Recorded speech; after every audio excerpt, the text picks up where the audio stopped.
Hello everyone, welcome to my YouTube channel MP Study, a study group for mathematics, physics and English। सो आपको पता है कि हमारा 1000 questions की फिजिक्स की एक सीरीज चल रही है, उसमें हमारा थर्ड लेक्चर है। तो अपन टोटल 1000 क्वेश्चन करने वाले हैं और ये होगा आपकी एयरफोर्स की एग्ज़ाम के लिए। बेसिकली एयरफोर्स के एग्ज़ाम के लिए इम्पोर्टेंट होगा ये, और इसके अलावा आप इसे नेवी के लिए यूज़ कर सकते हैं और एनडीए के लिए भी यूज़ कर सकते हैं। तो इसमें हमारे 2 लेक्चर हो चुके हैं, तीसरा लेक्चर है। दोनों लेक्चर लगभग 20-20 मिनट के होंगे। मैं डिस्क्रिप्शन में या फिर आई बटन में आपको लिंक दे दूंगा और पूरी एक प्लेलिस्ट भी बना देंगे, जिससे आपको इसमें परेशानी ना हो इसको देखने में। तो आपको क्या है कि लगभग 25 से 30 वीडियो का ये मतलब इसमें लेक्चर होंगे सारे 25 से 30, जिसमें आपको पूरे 1000 क्वेश्चन एक तरह से क्लियर हो जाएंगे। तो यदि एक के जो लेक्चर वो 20 मिनट का भी होता है तो 500 मिनट में आपके 1000 क्वेश्चन क्लियर हो रहे हैं, 500 से 600 मिनट में। तो बहुत अच्छी बात है, ठीक है। तो चलिए, तो ये जो क्वेश्चन है ये उस प्रकार के क्वेश्चन है जो आपको या तो एग्ज़ाम में आए हुए हैं फिर आने की इनकी पूरी पूरी संभावना है। एज इट इज क्वेश्चन भी आपको एग्ज़ाम में देखने को मिल सकते हैं। तो पहला क्वेश्चन आता है, निम्न में से कौन सा कथन सही है। तो पहला आता है इसमें, उच्चतम बिंदु पर प्रक्षेप्य गति की गतिज ऊर्जा शून्य होती है। तो इसको अगर आपको सोल्व करना है तो चलिए अपन जो प्रक्षेप्य है उसका कुछ कॉन्सेप्ट ले लेते हैं। तो प्रक्षेप्य का कॉन्सेप्ट क्या आएगा, इसमें क्या होता है कि जैसे ये कोई प्रक्षेप्य गति होती है। अब इसका यदि ये v से इस प्रकार से चल रही है, इस पॉइंट पे जो मैक्सिमम बिंदु पे, उच्चतम बिंदु पे इस प्रकार से है, तो v है ये, और ये थीटा है जो ये, ठीक है। तो ये v कोस थीटा होगा, ये v साइन थीटा होगा। मान लिया कि v साइन थीटा तो 0 है, लेकिन v कोस थीटा उसकी कुछ ना कुछ वैल्यू होगी, और v कोस थीटा की कुछ ना कुछ वैल्यू है। तो 1/2 mv स्क्वायर, यानी 1/2 m square v square cos square theta, उसकी भी कुछ ना कुछ वैल्यू होगी। तो उस हिसाब से आप ये नहीं कह सकते कि 0 आ सकता है। तो 0 तो नहीं आएगा, पहला ऑप्शन गलत हो जाएगा। और दूसरे में पूछा है, बताया गया कि गतिज ऊर्जा शून्य नहीं है। आप ध्यान से देखिए, इसमें प्रक्षेप्य की गतिज ऊर्जा उच्चतम बिंदु पे क्या नहीं है, शून्य नहीं है। तो ये कॉन्सेप्ट, ये आपका आंसर सही होगा। उसके बाद में है, प्रक्षेप्य गति में वायु के प्रतिरोध के कारण क्षैतिज प्रवास बढ़ जाता है। अब प्रतिरोध क्या होता है, जैसे प्रक्षेप्य गति कर रहा है, यहाँ पे वायु के प्रतिरोध लग रहे हैं कुछ, वो इस गति को मतलब इस तरह से अवरोध पैदा कर रहे हैं। तो क्या क्षैतिज प्रवास थोड़ी बढ़ेगा, क्षैतिज प्रवास प्रक्षेप्य गति का कभी नहीं बढ़ता है। हाँ, यहाँ से कोई भी जो वस्तु है वो इधर गिरने में टाइम कम लग जाएगा, तो उड्डयन काल है ना वो बढ़ जाता है। तो इसमें फोर्थ ऑप्शन सही होगा, सेकंड ऑप्शन सही होगा। मतलब सेकंड एंड फोर्थ किस में आ रहा है, ये सी ऑप्शन में आ रहा है। तो क्लियर हो गया होगा आपको क्वेश्चन। नेक्स्ट क्वेश्चन में चलते हैं अपन। प्रक्षेप्य के उच्चतम बिंदु पर वेग एवं त्वरण के बीच का कोण याद रख लीजिए, रट लीजिए, कुछ भी कर लीजिए। बहुत ही अच्छा क्वेश्चन है, 90 डिग्री आएगा। प्रक्षेप्य गति के उच्चतम बिंदु पे जो हाईएस्ट पीक पॉइंट है उस पे त्वरण और वेग के बीच में जो कोण है ना वो 90 डिग्री आएगा, है ना। नेक्स्ट क्वेश्चन है वो अभी हमने क्वेश्चन किया था कि यदि प्रतिरोध, वायु का प्रतिरोध आता है ना तब उड्डयन काल होता है ना वो वृद्धि हो जाता है, क्षैतिज प्रवास और महत्तम ऊंचाई, और आगे एक और ऑप्शन है उसमें कोई वो आपका चेंजमेंट नहीं होता है। एक अच्छा है और बहुत ही अच्छा क्वेश्चन मैं कह सकता हूँ, वो भी आपके सामने आने वाला है कि किसी एक समानवर्तीय गति में, तो कभी भी एक समानवर्तीय गति होती है ना तब उसका, देखो मैं आपको डायग्राम बना दूँ। चलिए नेक्स्ट पेज पे ही चलते हैं अपन। हाँ, ये कोई वर्तीय गति हो रही है एक समान। अब इसमें ये है, मान लीजिए ये v से चल रहा है ये, तो और इधर क्या होगा 80, यहाँ पे a होगा, ठीक है। और एक त्वरण होगा जो मतलब एक तरह से आप देखें ना तो इस प्रकार से a अगर अपन बोले ना इसके, तो इसके दो घटक होंगे, एक तो a टेंजेंट और एक ये होगा a जो त्रिज्या के अनुदिश होगा, ar बोलते हैं जिसको अपन। तो इसमें ar होता है ना उसकी कुछ ना कुछ तो वैल्यू होती है, लेकिन जो 80 होता है ना ये इसमें 0 होता है, और v होता है ये आपका कांस्टेंट बता ही रहा है क्योंकि एक समान है, लेकिन इसकी भी दिशा कुछ ना कुछ होगी। तो इसमें ar होगा ना वो इसमें इम्पोर्टेंट है, ar इसमें कांस्टेंट होगा, ये ar कांस्टेंट होगा, 80 0 होगा। तो अब देख क्वेश्चन पे चलते हैं अपन। पहला इसमें ऑप्शन कह रहा है कि वेग एवं त्वरण दोनों नियत रहते हैं। तो क्या दोनों नियत रहते हैं? वेग, देखो मैंने कहा कि त्वरण है ना वो एक तो 0 होगा, दो त्वरण होते हैं इसमें, 80 होता है और एक ar होता है। तो 80 होता है जो टेंजेंट यानी स्पर्शरेखा के अनुदिश होता है, वो तो इसमें क्या होता है 0 होता है। और जो AR होता है वो कांस्टेंट होता है, मतलब दोनों ही कांस्टेंट होते हैं। तो त्वरण तो नियत रहता है इसमें, ये तो समझ में आती है बात। लेकिन जो वेग होता है ना, वो इसमें वेग की जो मैग्नीट्यूड है ना, जो मान है वो तो समान होता है जी, वो तो नियत होता है। लेकिन उसकी दिशा चेंज होती है तब जो वेग नियत नहीं बोल सकते हैं अपन उसको। त्वरण एवं चाल नियत रहते हैं किंतु वेग परिवर्तित होता है। बिल्कुल बी ऑप्शन इसमें बिल्कुल करेक्ट है। सी ऑप्शन भी चलिए देख लेते हैं। त्वरण एवं वेग दोनों ही परिवर्तित होते हैं। त्वरण परिवर्तित नहीं होता, मैं बार बार कह रहा हूँ, त्वरण परिवर्तित नहीं होता। बहुत सी बुक में आपको सी ऑप्शन मिल जाएगा, लेकिन वो गलत है। जब भी आपके एग्जाम में क्वेश्चन है ना, बी ऑप्शन ही राइट आंसर है। डी ऑप्शन शायद आपको यहाँ पे दिखेगा, देखिए ये रहा। त्वरण एवं चाल दोनों नियत रहते हैं। तो त्वरण नियत रहता है, चाल नियत रहती है, दोनों नियत रहते हैं। समझ में आया आपको बातें? ठीक है। अब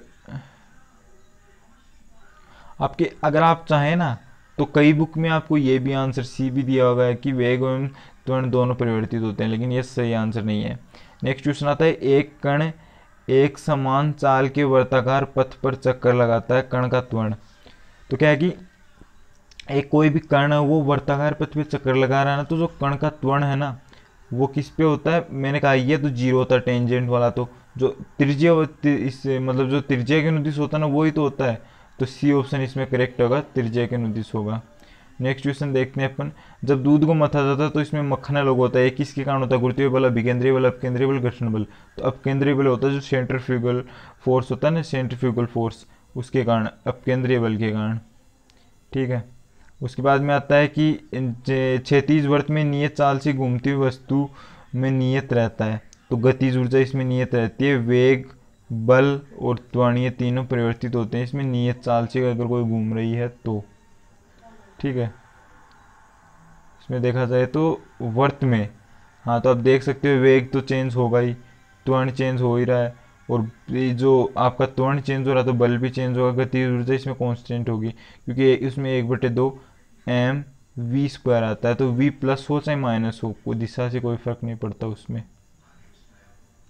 आगे आता है, यदि विलंब बल दोगुना कर दिया जाए तो घर्षण गुणांक, जो आपका म्यू होता है ना, उसका एक मतलब किसी भी जो सरफेस है पृष्ठ उसके लिए कांस्टेंट रहता है। तो इसमें समान ही रहेगा चाहे आपको विलंब बल कितना भी कर दिया जाए। म्यू एस अपॉन म्यू के, यानी जो स्टैटिक और काइनेटिक घर्षण है, जो आपका घर्षण गुणांक है फ्रिक्शन कांस्टेंट, उसका मान होता है वो होता है 1 से अधिक।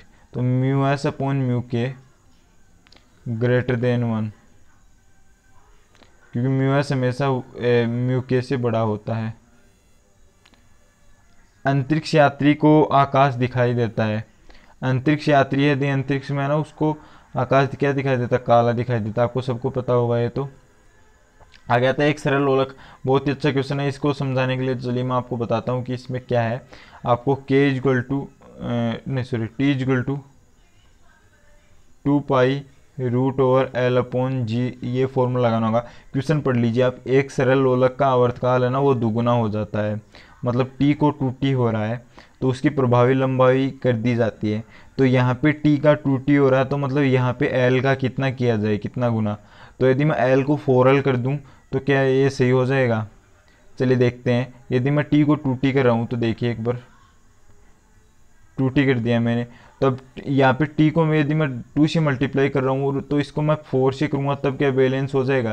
क्योंकि जब ये 4 है ये बाहर आएगा तो ये 2 बनेगा और 2 से 2 फिर से कट जाएगा, तो वही आपका फॉर्मूला बन गया। समझ में आई आपको बातें? तो l को यदि मैं 4l कर दूँ तो t को 2t हो जाएगा। यानी आप एक तरह से ये देख सकते हैं कि t समानुपाती √l। तो l बराबर, या फिर ये समझ लीजिए, चलिए t बराबर √l है तो मैं ये कर सकता हूँ कि t बराबर k √l, t बराबर k√l। तो यदि जो आपका ये है आवर्तकाल है ये डबल हो रहा है तो यानी आप इसको ऐसे लिख सकते हैं l बराबर, इस k को आप मतलब समानुपाती व्युत्क्रमानुपाती की बात है तो k को आप हटा भी सकते हो, k की वैल्यू 1 मान लीजिए। तो l बराबर t² बोल सकते हैं। तो यदि t डबल हो रहा है तो l क्या होगा? 4 गुना होगा। टी की जगह आप 2t रखोगे या फिर 2 रख दो, तो 2 का स्क्वायर 4। समझ में आ गई होगी आपको बात है। एक्स ग्रुप के एस्पिरेंट हो, इतनी बात तो समझ में आ जानी चाहिए, छोटी सी बात है। तो बस आपको जो इक्वेशन है उसमें कुछ वैल्यू पुटअप करनी है। यदि किसी सरल लोला की लंबाई 4 गुनी कर दी जाए, बस उसी क्वेश्चन का अलग है, तो आपको ये क्वेश्चन खुद को करना होगा। इतना टाइम नहीं है क्योंकि 1000 क्वेश्चन की सीरीज इतनी ईजी नहीं होती है। आप एक बार यहाँ पे मेरी जगह आके देखो, तब आपको पता चले। घर्षण बल होता है, तो घर्षण बल क्या होता है? संरक्षीय, असंरक्षित, छदम बल, गुरुत्वीय। तो 2 ऑप्शन तो मैं काट रहा हूँ। छदम बल तो ये है भी नहीं, गुरुत्वीय छदम बल भी नहीं है। छदम बल तो क्यों नहीं है? क्योंकि छदम बल तो आपको पता है कि प्रतीत होता है पीछे की तरफ, जिसको मतलब एक तरह से जैसे आप किसी लिफ्ट में जा रहे हो तब वो नीचे आता हो प्रतीत हो, तो कुछ अलग बातें हैं वो तो। छदम बल तो है ही नहीं। संरक्षी और असंरक्षी में आपको दिक्कत हो सकती है। तो संरक्षी बल तो क्या होता है कि कोई भी वस्तु है, जैसे मान लो इसको आप बल लगा के यहाँ पे ला रहे हो, ठीक है। मान लो ये कोई वस्तु है, इसको आप यहाँ पे ला रहे हो बल लगा के। एक तो इस पथ से ला रहे हो आप, एक इस वे से ला रहे हो, एक इस वे से ला रहे हो। तो आप बताइए कि कौन से, मतलब अगर तीनों वेज से जो वर्क है वो समान है, तीनों वेज से वर्क समान है, तब वो संरक्षी होगा, ठीक है। और यदि यदि तीनों जो रास्ते हैं, तीनों जो मतलब एक तरह से आप बोल सकते हैं वेज हैं, वो अलग अलग हैं, अलग अलग हैं, उनसे जो वर्क आ रहा है वो भी अलग अलग आ रहा है, तो क्या होगा? वो क्या होगा? देखो, संरक्षी बल तो ये होता है जो पथ पे निर्भर करता है ना। हाँ, तो जो आपका इसका आंसर है घर्षण बल क्या है? वो असंरक्षी बल होता है, ठीक है। बहुत ही अच्छा क्वेश्चन आपके एग्जाम में आने लायक, मैं कह रहा हूँ, मतलब 99% आने के चांसेस हैं ऐसे क्वेश्चन के, चाहे आप एयरफोर्स ले लीजिए चाहे आप नेवी ले लीजिए। आ गया था किसी वस्तु पर घर्षण द्वारा किया गया कार्य हो सकता है धनात्मक, ऋणात्मक। तो केवल ऋणात्मक होता है घर्षण बल होता है वो। यदि आपकी वस्तु इधर चल रही है तो घर्षण बल इधर लगेगा, तो एकदम जस्ट अपोजिट साइड में लगेगा। अगला क्वेश्चन आता है कि किसी गैस में उत्पन्न ध्वनि तरंगे होती है, तो जो ध्वनि तरंगे होती है उनकी प्रकृति अनुदैर्ध्य होती है, प्रकाश की होती है अनुप्रस्थ होती है। तरंग में कण के महत्तम विस्थापन को कहते हैं। तो जैसे मान लो कोई कण है इस प्रकार से, और वो ये इसका मिड पॉइंट है, ठीक है, ये है इसका मिड पॉइंट, और ये कण इस प्रकार से जा रही है, तो इसकी मैक्सिमम जो ये है ना, इसको क्या बोलते हैं आप? इसको आयाम बोलते हैं। तो मैक्सिमम विस्थापन को क्या बोलते हैं? आयाम बोलते हैं। आगे आता भूकंपी तरंगे उदाहरण है। तो भूकंपी तरंगे किसका उदाहरण है? अयांत्रिक तरंगों का उदाहरण है, ठीक है। समझ लीजिए, आप इनको याद कर लीजिए क्योंकि ये याद करने लायक ही क्वेश्चन है। भूकंपी तरंगे अयांत्रिक तरंगों का उदाहरण है। आगे आता है अनुप्रस्थ तरंग का संचरण होता है। तो बहुत ही अच्छा क्वेश्चन आ जाता है कि जो अनुप्रस्थ तरंगे होती हैं, और इसके साथ मैं अनुदैर्ध्य तरंगों का भी बता देता हूँ। तो अनुप्रस्थ तरंगे आपको पता प्रकाश तरंगे होते हैं। तो प्रकाश तरंग क्या आप सोच सकते हो ठोस में प्रकाश तरंगे संचरित हो सकती हैं? जी बिल्कुल नहीं हो सकती। तो इसमें केवल ठोस में ये ऑप्शन कट हो गया, डी ऑप्शन कट हो गया। अब ये बताइए आप, केवल द्रव में क्या ये ऑप्शन सही है? बिल्कुल नहीं है, क्योंकि गैस में तो होती हैं। तो बी ऑप्शन इसमें आप वैसे भी सही कर सकते हो। तो अनुप्रस्थ तरंगें केवल गैस में करती हैं, और जो अनुदैर्ध्य तरंगे होते हैं ना, जैसे ध्वनि तरंगे, वो तीनों में संचरित कर सकती है, क्योंकि ठोस में सबसे ज़्यादा होती है, द्रव में उससे कम, फिर गैस में, तो तीनों में हो सकती है। तो आप मैं बताऊं कि आगे आपका क्वेश्चन आ भी जाएगा। इस क्वेश्चन का तो आंसर अनुप्रस्थ तरंगें केवल गैस में करती है, और आगे क्वेश्चन आ भी जाएगा, उसमें समझ लेना आप।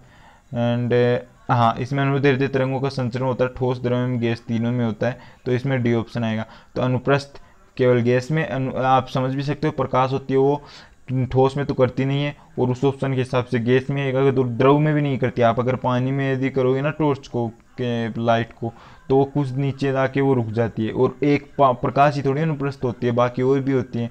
तो यदि एक भी आपको अपवाद मिल जाएगा तब वो उस चीज़ के लिए मान्य नहीं होती है। और अनुदैर्ध्य तरंगे होती है ना, वो ठोस, द्रव एवं गैस तीनों में करती है, क्योंकि ध्वनि तरंगे होती है ना, वो तीनों में करती हैं, आपको पता होगा। आगे आता है एक ही माध्यम में अनुप्रस्थ तरंगे एवं अनुदैर्ध्य तरंगों की चालें भिन्न भिन्न होती हैं, ठीक है। रडार को कार्य प्रणाली निम्न सिद्धांत पे आधारित है। तो जो रडार की है वो तरंगों का अपवर्तन, डोपलर प्रभाव, रेडियो तरंगों का अपवर्तन, रमन प्रभाव। तो आप बी और डी ऑप्शन तो मेरे हिसाब से आपको देख के काट देना चाहिए, रमन प्रभाव नहीं होगा, डोपलर प्रभाव नहीं होगा।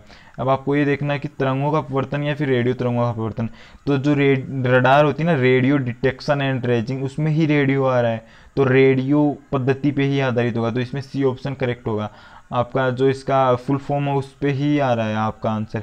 अब आगे तो दो हल्के नाभिक मिलकर भारी नाभिक का निर्माण करते हैं, इस प्रक्रिया को क्या कहते हैं? तो मिलकर करते हैं तो संलयन होता है, और यदि नाभिकीय विखंडन क्या होता है? जब एक नाभिक है वो अपने भारी नाभिकों में टूटता है, ठीक है। उसके बाद में आता है जब किसी, पेन चेंज करता हूँ मैं थोड़ा, अच्छा पेन, हाँ, जब कि साबुन के बुलबुले को आवेशित किया जाता है तो उसका आकार क्या होता है? बढ़ता है हमेशा। 19th में भी आएगा। तो देखो मैं थोड़ा जल्दी जल्दी कर रहा हूँ, इसका कारण क्या है कि आपको पता है 1000 क्वेश्चंस की सीरीज चल रही है, और हर लेक्चर में 20 से 25 मिनट के लेक्चर में आपको कितने क्वेश्चन कराने होते हैं? लगभग 50 क्वेश्चन कराने होते हैं, 30, 40, 50। तो इसमें देखते हैं अगला क्वेश्चन। तांबा मुख्य रूप से विद्युत के चालन के लिए प्रयोग किया जाता है क्योंकि इसका गलनांक अधिक होता है, यह सस्ता होता है, यह बहुत टिकाऊ होता है। तो फिजिकल लैंग्वेज में आप सोचते हो फिजिक्स में ऐसे क्वेश्चन नहीं आएंगे, सस्ता है, बहुत टिकाऊ है। बी और सी तो मैं वैसे ही काट रहा हूँ। गलनांक अधिक होता है, तो गलनांक से तो अपन कह ही नहीं सकते, गलनांक तो लोहे का भी अधिक होता है, तो वो अच्छा चालन नहीं है, यह नहीं है। तो इसमें प्रतिरोधकता निम्न होगी, प्रतिरोध निम्न करेगा, मतलब वो धारा का प्रतिरोध निम्न करेगा तो धारा ज्यादा बहेगी, तो डी ऑप्शन इसमें करेक्ट हो जाएगा। धारिता का मात्रक फेरड। मीटर सेतु आपको पता है मीटर सेतु किसका है? तो आपको व्हीट स्टोन सेतु मीटर सेतु का एक भाग है, तो प्रतिरोध का आवेश इसमें कर नहीं सकते, धारा इसमें कर नहीं सकते। विभवांतर में आपको वो कन्फ्यूजन हो रहा हो, लेकिन विभवांतर के लिए तो आपको पता है क्या होता है? विभवमापी का प्रयोग किया जाता है, जो वोल्ट मीटर, जिसका एक रूप वोल्ट मीटर है। शुष्क सेल में एकत्रित रहती है, आपको पता है शुष्क सेल होती है ना, वो रासायनिक जो अभिक्रिया होती है वो उसमें संपन्न होती है, तो शुष्क सेल में रासायनिक ऊर्जा होती है, ठीक है। नेक्स्ट क्वेश्चन आता है, बहुत ही अच्छा क्वेश्चन आता है आपका। इसमें कि यदि किसी तार को खींचकर त्रिज्या आदि कर दी जाए तो उसका प्रतिरोध क्या होता है?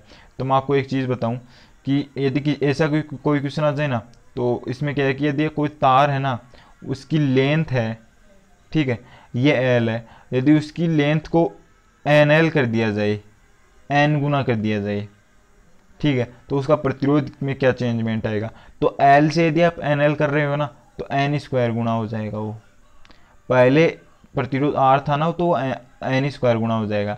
चाहे वो एन है, चाहे आप एन है वो एक से आधा है, जैसे मतलब ये है कि एल है, अब आप समझिए एल है, एल को यदि मैं 2l कर रहा हूँ, यदि मैं ये कोई एल थी, उसको यदि मैं 2l कर दिया मैंने, तो प्रतिरोध क्या हो? पहले आर था, तो ये अब क्या हो जाएगा? एन स्क्वायर, यानी 2 का स्क्वायर 4r, ठीक है। और यदि प्रतिरोध है वो पहले R है और ये 4R है, यदि मैं ये जो 2l है इसकी जगह मैं इसको 1/2l कर देता हूँ, मतलब लंबाई को आधी कर देता हूँ, तब प्रतिरोध क्या हो जाएगा? R/4। समझ में आई आपको बातें? एन स्क्वायर गुना हो जाता है, समझ में आई आपको? एन स्क्वायर गुना। लेकिन इस क्वेश्चन में क्या है? इस क्वेश्चन में है कि त्रिज्या को आधी कर रहे हैं, त्रिज्या को। तो मैंने त्रिज्या के लिए थोड़ी बताई है ये बात, मैंने तो आपको किसके लिए बताई है ये बातें? आपको बताइए मैंने लंबाई के लिए। तो आपको पता पाई आर स्क्वायर एच है ना, यानी पाई आर स्क्वायर एच को मैं एल लिख देता हूँ, ये कांस्टेंट होता है, ठीक है। तो ये कांस्टेंट होता है, तो मैं एल होता है ना, जो एल है, इसको मैं इस साइड ले आता हूँ,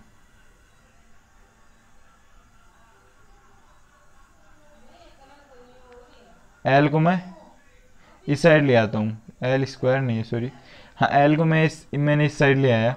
तो अब आपको पता है कि आर स्क्वायर और ये एल है ना, ये व्युत्क्रमानुपाती में है। तो यदि आपको त्रिज्या की बात की जाए ना, त्रिज्या की बात की जाए ना कि त्रिज्या आधी की जा रही है, तो लंबाई क्या होगी? त्रिज्या यदि आधी की जा रही है, तो आप देखिए एक बार, त्रिज्या को यदि आप आधी करोगे तो एल बराबर सी अपॉन पाई आर स्क्वायर। एक बार समझाने के लिए बता रहा हूँ मैं आपको, इतनी चीज़ें आपको करनी नहीं है। एल बराबर सी अपॉन पाई आर स्क्वायर इससे लिख सकते हैं। तो आप इस जो ये इसको आप ध्यान में रखिए, मैं दूसरी जगह लिख रहा हूँ, एल बराबर सी अपॉन पाई आर स्क्वायर। अब यदि त्रिज्या को यदि आप आधी करोगे, तो आर को यदि आप r/2 करोगे ना, और तो इसका स्क्वायर करोगे, तो ये क्या आएगा? r/r² 4, तो 4 ऊपर चला गया। तो ये तो पहले था ही, तो एल क्या हो जाएगा, 4 गुना हो जाएगा। ठीक है, तो एल क्या हो जाएगा, 4 गुना। अब एल 4 गुना हो रहा है, पहले एल था, अब एल 4 गुना हो रहा है, तो एन स्क्वायर से 16 गुना इसका आर हो जाएगा। पहले आर था तो ये 16 आर हो जाएगा। समझ में आया आपको बातें? तो अब आपको एक सीधी सी ट्रिक बताऊँ ना मैं आपको। तो ट्रिक क्या है कि यदि आपको यहाँ पे लंबाई बोल देता, लंबाई आधी कर दी जाती है, तब तो आप डायरेक्ट आधी का स्क्वायर 1/4 कर देते, तो प्रतिरोध 1/4 गुना हो जाएगा। तो डायरेक्ट आपको 1/4 नहीं कर देना है इसमें, क्योंकि इसमें त्रिज्या बोला गया है। तो त्रिज्या के लिए आप क्या करोगे, जो रेडियस होती है ना, उसके लिए आपको क्या करना है, यदि त्रिज्या आधी कर रहे हैं ना, तो आर स्क्वायर आता है उसमें, आपको पता पाई आर स्क्वायर एच आता है, फिर पाई आर स्क्वायर एल आता है।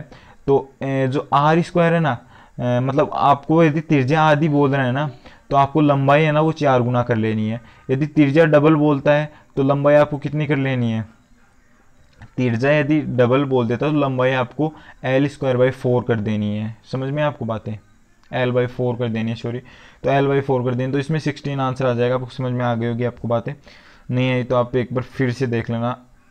ठीक है, फिर आता विद्युत मोटर है, वो किस सिद्धांत पे कार्य करती है। तो आपको पता है विद्युत मोटर होती है ना, वो फ्लेमिंग के नियम पे आधारित होती है। फिर है निम्न में से कौन सा, तो ये अच्छा क्वेश्चन नहीं है वैसे एक तरह से देखा जाए तो, लेकिन फिर भी कई बार ऐसे क्वेश्चन पूछ लेते हैं कि निम्न में से कौन सा बम है वो जीवन को नष्ट कर देता है लेकिन भवनों को कोई क्षति नहीं पहुंचाता। तो न्यूट्रॉन बम इसमें आंसर आएगा। वो अच्छा क्वेश्चन है नहीं। परमाणु बम किस सिद्धांत पे कार्य करता है। तो परमाणु बम होता है ना, वो नाभिक के विखंडन पे आधारित होता है, और हाइड्रोजन बम नाभिक के संलयन पे आधारित होता है। और घरों में लगे पंखे या बल्ब आदि किस में कार्य करते हैं, श्रेणी क्रम में करते हैं, मिश्रित क्रम में, या समांतर क्रम में। तो समांतर क्रम में करते हैं। ध्यान रखिएगा, जो घरों की जो लाइट स्विच बल्ब जो सब कुछ है ना, वो समांतर क्रम में करते हैं। एक्स किरणों की खोज किसने की थी, रोंटगन ने की थी। ठीक है, याद कर लीजिए, इसको आपको याद ही करने की चीज़ें हैं, समझना कुछ है नहीं इसमें। एक्स किरणों की खोज रोंटगन ने की थी। रेडियोएक्टिव पदार्थों से किरणें निकलती हैं, अल्फा बीटा या गामा। बताओ आप आंसर अभी बताइए पॉज करके, फिर मैं बताता हूँ। तो देखो, आपने सोचा होगा कि अल्फा या फिर बीटा या फिर किसी ने गामा सोचा होगा, तो इसमें ऑप्शन डी आएगा, तीनों निकलती हैं। रेडियोएक्टिव पदार्थों से तीनों किरणें निकलती हैं, अल्फा बीटा और गामा। डी ऑप्शन आएगा उसमें। सबसे अधिक वेदन क्षमता किसकी होती है। तो ये क्वेश्चन मैं आपसे पूछता हूँ, सबसे अधिक वेदन क्षमता किसकी होती है। ठीक है, आप इसको कमेंट करके बताइएगा ज़रूर। पारे का प्रतिरोध शून्य किस ताप पे होता है। तो 0 degree centigrade, 100 degree centigrade, 100 kelvin या फिर 4 केल्विन। तो 4 केल्विन होता है, उस पर पारे का प्रतिरोध शून्य होता है। फिर आता है स्थायी चुंबक बनाए जाते हैं।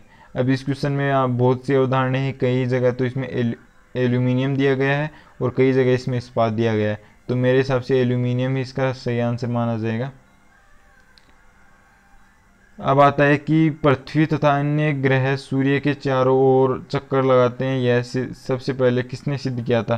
कोपरनिकस ने किया था। ठीक है, आगे आपका क्वेश्चन आता है प्रकाश में ध्रुवण की घटना को से यह सिद्ध होता है कि प्रकाश तरंगें। तो डायरेक्ट ये है कि प्रकाश तरंगें बेअनुप्रस्थ होती है, तो उससे वही सिद्ध होगा, सीधी सी बात है। ये लास्ट का क्वेश्चन आता है 39 नंबर पेज का। साबुन को जल में घोलने पर जल का पृष्ठ तनाव। तो ये क्वेश्चन मैं फिर से आपसे पूछता हूँ कि साबुन को यदि आप जल में घोलोगे तो इसका पृष्ठ तनाव। तो आज के जो लेक्चर उसमें मैंने 2 क्वेश्चन पूछे, दोनों का आंसर आप प्लीज़ बताइएगा इसका ज़रूर, क्योंकि ये मैंने आपको पहले पढ़ा रखे हैं। तो आपका जो आज का लेक्चर वो कंप्लीट होता हुआ, और इसमें आपको मैंने सारी चीज़ें हैं ना, जो फिजिक्स के 1000 क्वेश्चन के तीसरा लेक्चर है, तो इसमें अच्छी अच्छी चीज़ें जो एयरफोर्स के एग्ज़ाम में या फिर नेवी के एग्ज़ाम में, एनडीए के एग्ज़ाम में आने लायक है। बेसिकली एयरफोर्स और नेवी के लिए इम्पोर्टेंट है। तो वीडियो को पूरा अगर आपने देखा है तो यदि अच्छा लगा तो लाइक कर दीजिए, शेयर कर दीजिए और चैनल को सब्सक्राइब कर दीजिए। और हाँ, साथ में अगर मेरे द्वारा बताए गए किसी क्वेश्चन में कोई डाउट लग रहा है, आपको दिक्कत हो रही है, तो प्लीज़ आप कमेंट कर दीजिएगा, क्योंकि मैं कमेंट आपका ज़रूर पढ़ता हूँ, चाहे थोड़ा टाइम लग जाए लेकिन ज़रूर पढ़ता हूँ मैं। तो thank you for watching video.